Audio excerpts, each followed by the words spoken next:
بسم اللہ الرحمن الرحیم۔ السلام علیکم ورحمۃ اللہ وبرکاتہ۔ آپ علیہ السلام کی پیاری اور آپ علیہ السلام کی سچی سچی احادیث کی روشنی میں وہ پیارے خوبصورت اعمال جن کے کرنے کی وجہ سے انسان اللہ رب العزت کے نوری ملائکہ کی دعاؤں کا مستحق بن جاتا ہے، انہی نیک اعمال میں سے ایک عمل ہے جسے سنن ابی داؤد شریف کے اندر امام ابو داؤد رحمہ اللہ نے نقل کیا ہے، اور یہ حدیث نمبر 672 ہے۔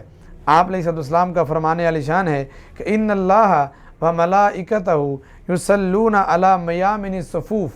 آپ علیہ السلام نے فرمایا اللہ رحمتیں بھیجتے ہیں، فرشتے ان کے لیے رحمت کی دعا کرتے ہیں۔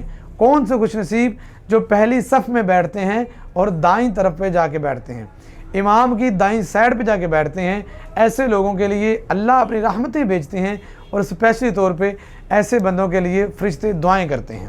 اب دیکھیے، ہم نے کئی ایک احادیث ایسی بیان کی ہیں، جو بندہ نماز پڑھنے کے لیے جائے، نماز کے انتظار میں بیٹھے گویا نماز میں بیٹھا ہوا ہے، اگر نماز کے بعد بیٹھا ہوا ہے تو فرشتے اس کے لیے دعا کرتے ہیں، اگر ایسا شخص پہلی صف میں جا کے بیٹھتا ہے فرشتے اس کے لیے دعا کرتے ہیں، اگر پہلی صف میں بیٹھتا ہے دائیں سائڈ پہ بیٹھتا ہے تو فرشتے تب بھی اس کے لیے دعا کرتے ہیں۔ تو نماز کے ساتھ فرشتوں کی ایک دو نہیں کئی مقامات پہ ہم دعاؤں کا مستحق بن سکتے ہیں۔